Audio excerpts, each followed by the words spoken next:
So are people willing to pay for this? What's the fallout if they don't pay for this or slows this economy down? Former Best Buy CEO Brad Anderson. Brad, always good to have you, my friend. What do you think of this?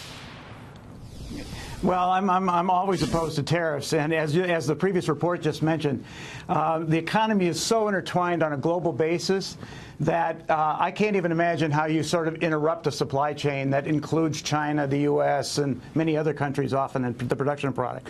So I do think that that it would be foolish to get ourselves in any kind of trade war, and I hope the administration recognizes that. I think one of the things we got to be aware of is the way Trump operates, which is typically to sort of threaten more than he actually does. I think that's part of the art of the deal and the negotiating style. So I'm hoping that's what we're seeing.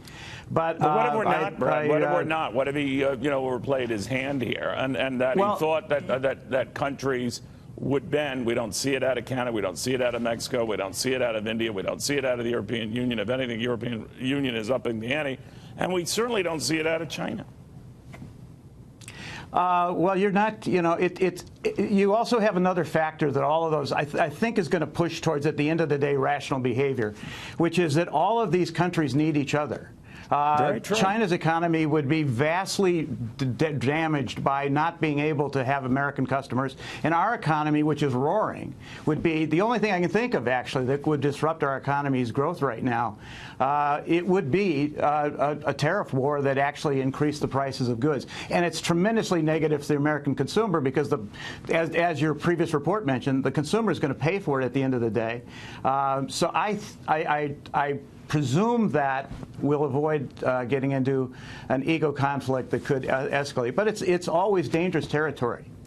Do you think that this is the stuff you mentioned, that the effect on GDP, but that this could knock the GDP down to size a little bit here? And I wonder if the American people should be getting prepared for that, whether it comes to the administration or trade officials. Look, there's a very good likelihood you're going to be paying more for a lot of goods you use, but we're making a principled statement and a stand against the chicanery that has dominated trade for years, whatever. And you do it, it's the patriotic thing to do, like people were buying war bonds back in the beginning days of World War II. What do you make of that? That it becomes a patriotic fervor, because short of that, people aren't going to really like it. But Americans are first going to have to understand what your report just indicated. All parties, if you look at Bernie Sanders, Hillary Clinton, and President Trump ran against the NAFTA agreement, which I would argue has been tremendously beneficial to the country. We really do not have part of the driver is that the populace does not understand trade and its impact, and at the end of the day, they don't understand what they have at stake in terms of global trade. And so I hope that we find an opportunity to educate ourselves as consumers in terms of how global trade has benefited us, and that is the only thing I think that would insulate us from really the risks that are here in bad trade arrangements. Do you think there's a strategy to what the president's doing to force a deal that he really doesn't want, the trade war and all that, because he knows full well, to your point, the repercussions on us, on these markets, on everything else? Or just sort of flying by the seat of his pants? I think we've seen a pattern where I don't think we got to this level of economic growth by accident. And I think the president's behavior has been much more sophisticated than his tweets.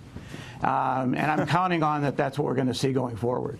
But if you had to go just by the tweets and just by targeting every country on earth, you would be worried? Yes, I would. You're a very honest man, Brad. All right, thank you very, very much. Always good to see you, my friend. Brad Anderson, good to see you. Former big chiefs at Best Buy.